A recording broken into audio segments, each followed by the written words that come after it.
Hello everyone. देखिए friends, इस video पर क्लास टाइप की इंग्लिश और क्लास टाइप की इंग्लिश का मोस्ट एमपी क्या है, एक लेटर है।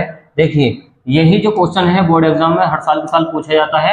इस तरह के 7 क्वेश्चन। देखिए ये जो लेटर राइटिंग है ये 10 नंबर का आता है एग्जाम में। केवल आपको 2 या 3 ही लेटर तैयार करने, उनमें से आपको ये वाला जरूर तैयार करके जाना बोर्ड एग्जाम में। देखिए काफी बेरोजगारी फैल रही है इंडिया के अंदर, तो उसी पर क्या है एक लेटर लिखना। आपको क्या है क्वेश्चन वो देखिए कि राइट अ लेटर, एक लेटर लिखे टू दी एडिटर। एडिटर को देखिए वोवेल से पहले इसको बोला जाता है दी, तो यहाँ पर एडिटर को क्या लिखना है, एक लेटर लिखना है, एक पत्र लिखना है। ऑफ न्यूज़पेपर, एक न्यूज़पेपर के, तो न्यूज़पेपर कौन सा है, ऑफ हिंदुस्तान टाइम्स का। जो हिंदुस्तान टाइम्स का न्यूज़पेपर छपता है उसमें वैकेंसी के लिए आपको क्या लिखना है, एक लेटर लिखना है। फॉर द जॉब, किसके लिए, नौकरी के लिए। एज के रूप में, देयर इज अ वैकेंसी, तो वैकेंसी के लिए क्या लिखना है, आपको एक लेटर लिखना है। वैकेंसी क्या होती है, जो खाली स्थान होता है जॉब के लिए। In the head of office of clerk, देखिए यहाँ पर आपको क्या लिखना है, एक हेड ऑफिस के जो क्लर्क है उसकी वैकेंसी के लिए आपको क्या लिखना है, एक लेटर लिखना है, एक पत्र लिखना है। और किस तरीके से लिखा जाएगा एग्जाम में वो समझते हैं। देखिए आप इसका स्क्रीनशॉट भी ले लीजिए, केवल आपको यही क्वेश्चन तैयार करके जाना लेटर राइटिंग के लिए। ओके, और देखिए किस तरीके से आपको इसका आंसर लिखना है वो देखें। इसका आंसर इस तरीके से लिखा जाएगा। आपको क्या करना, शुरू में आपको इस तरीके से लिखना है, जैसे आपका नाम है सुरेश, उसके बाद में आपको लगाना कोमा।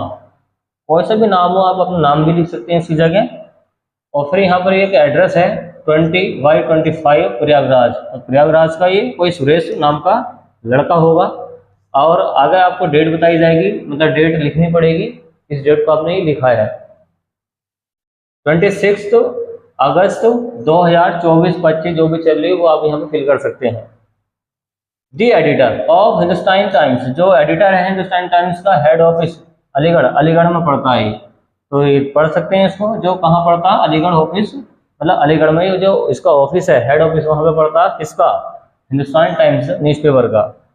फिर लिखना सब्जेक्ट, सब्जेक्ट के बारे में बताना होता है, किस बारे में आपको ये लेटर लिखना है वो सब्जेक्ट में दिखाना होता है। किस बारे में लिखना है, देखिए वो बताया गया है जॉब वैकेंसी के लिए। तो जॉब वैकेंसी के लिए आपको क्या लिखना है, ये लेटर लिखना है। जॉब वैकेंसी क्या होती है, नौकरी जो होती है। एज द पोस्ट ऑफ, देखिए as the post office of clerk, देखिए पोस्ट ऑफ क्लर्क, तो पोस्ट के लिए लिखना है। तो यहाँ पर ये बोला गया है, इसको एक बार और देखें। सब्जेक्ट में दिखाया गया है कि जॉब वैकेंसी एज के रूप में द पोस्ट ऑफ क्लर्क, तो क्लर्क के पोस्ट ऑफिस के मतलब पोस्ट के लिए आपको क्या लिखना है, एक लेटर लिखना है वैकेंसी के लिए, जॉब के लिए। आंसर देखें किस तरीके से लिखेंगे, मतलब इसकी थ्योरी पहले लिखेंगे सर, उसके बाद में लगाएंगे कॉमा। तो सर लिखने के बाद में, कॉमा लगाने के बाद में आपको ये थ्योरी लिखनी है। चाहो तो आप इसके सेंटेंस बना के भी लिख सकते हैं, या फिर इसको भी लिख सकते हैं same to same. With due respect, सम्मान के साथ। रिस्पेक्टफुली का मतलब होता है सम्मान पूर्वक। क्या होता है, सम्मान पूर्वक। तो अच्छा मीनिंग है, इसको याद रख लेना। क्या होता है ये, सम्मान पूर्वक, सम्मान पूर्वक। तो विद रेस्पेक्टफुली, सम्मान के साथ, आई बेग टू से, मैं कहना चाहता हूँ। से का मतलब होता है कहना, तो मैं कहना चाहता हूँ, क्या कहना चाहता हूँ, डेट की आई हैव हियर्ड, मैंने सुना है। देखिए आई क्या है, प्लूरल सब्जेक्ट है, तो क्या आएगा, हैव। आई हैव हियर्ड, मैं सुन चुका हूँ।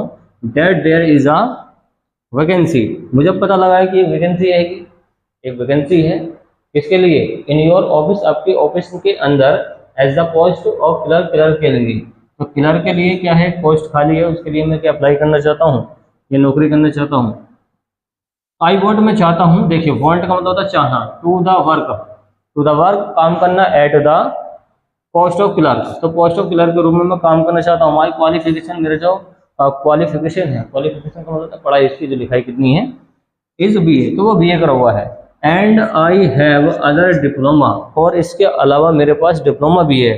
तो हैव का मतलब निकालेंगे पास है, मेरे पास एक अन्य डिप्लोमा भी है और बीए भी करा हुआ हूँ। सो इसलिए आई रिक्वेस्ट, मैं आपसे अनुरोध करता हूँ, यू तुमसे, कि यू ग्रांट में, तुम मुझे अनुमति दे दो, chance to do the serve of your company, मुझे चांस दे दो आपकी कंपनी की सेवा करने के लिए। ऑफ योर कंपनी, आपकी कंपनी की। तो कंपनी कौन सी है, ये कंपनी है आपकी, ये क्लर्क वाली कंपनी है। और ये कहाँ, किसके लिए काम करते हैं, हिंदुस्तान टाइम्स काम। और ये किसके लिए काम करती है, ये काम करती है आपके हिंदुस्तान टाइम्स न्यूज़पेपर के लिए, ये कंपनी है। आगे बोला गया है आई प्रोमिस, मैं वादा करता हूँ, डेट की, आई शैल नेवर गिव यू, मैं कभी नहीं दूंगा, यू एनी चांस, कोई भी मौका, ऑफ कंप्लेंट, शिकायत का। तो कंप्लेंट का मतलब आप जानते हैं शिकायत होती है। इफ यू, यदि, do such as a, I shall be highly obliged, इसलिए मैं आपसे बहुत ज़्यादा क्या हूँगा, आभारी हूँगा इस नौकरी को देने के लिए। फिर लास्ट में लिख देना थैंकिंग यू XYZ, जो भी नाम हो।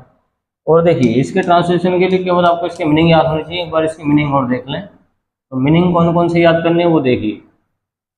मीनिंग जो आपको तैयार करना है इसका, देखिए राइट आप जानते हैं लिखना होता है, एडिटर आप जानते हैं, और जो आपको पता नहीं है वो लिख सकते हैं वैकेंसी। वैकेंसी जो खाली स्थान होता है उसके लिए, जॉब के लिए। रेस्पेक्टफुली, अच्छा मीनिंग है इसका, मतलब याद रखना होता है सम्मान पूर्वक। क्या होता है? सम्मान पूर्वक। आप चाहो तो इसके मीनिंग आप लिख सकते हैं। वेग का मतलब ऐसे भीख मांगना होता है, मगर यहाँ पे ये अनुरोध कर रहे हैं तो उसको दर्शा रहे हैं। हियर्ड का मतलब होता है सुना। ओके, हियर की सेकंड फॉर्म है हियर्ड, और थर्ड फॉर्म सुना। That there is a vacancy. और पोस्ट किलर का आप जानते हैं, किलर की जो होता है काम जो करता, फाइल वगैरह होगा। क्वालिफिकेशन का मतलब आप जानते ही हैं कि कितना पढ़ा लिखा हो, क्या क्वालिफिकेशन है। अदर का मतलब क्या होता है? अन्य। और रिक्वेस्ट का मतलब होता है अनुरोध या प्रार्थना। ग्रांट का मतलब होता है अनुमति। सर्व अच्छा मीनिंग है, इसका मतलब होता है सेवा। याद रखना, सेवा। कंपनी, कंपनी होती है। प्रोमिस अच्छा मीनिंग है, इसका मतलब याद रखना क्या होता है? वादा। प्रोमिस का मतलब वादा। हाईली का मतलब बहुत ज़्यादा। ऑब्लाइज्ड का मतलब आभारी, तो मैं बहुत ज़्यादा आभारी हूँ। कंप्लेंट अच्छा मीनिंग है, इसका मतलब याद रख लेना क्या होता है? शिकायत। क्या होती है? शिकायत। ये सारे मीनिंग आपको याद होने चाहिए, इसी से आपका सारा ट्रांसलेशन हो जाएगा। तो मिलते हैं नेक्स्ट वाली वीडियो में। चलिए इसको नोट कर लीजिए या स्क्रीनशॉट लीजिए। तो उम्मीद है फ्रेंड्स आपको ये वीडियो पसंद आए तो वीडियो को लाइक एंड शेयर कीजिए, चैनल को सब्सक्राइब कीजिए। Thanks for watching guys. मिलती है कैसे नेक्स्ट वाली वीडियो में जो काफ़ी इंपॉर्टेंट होगी एग्जाम के लिए। Okay friends.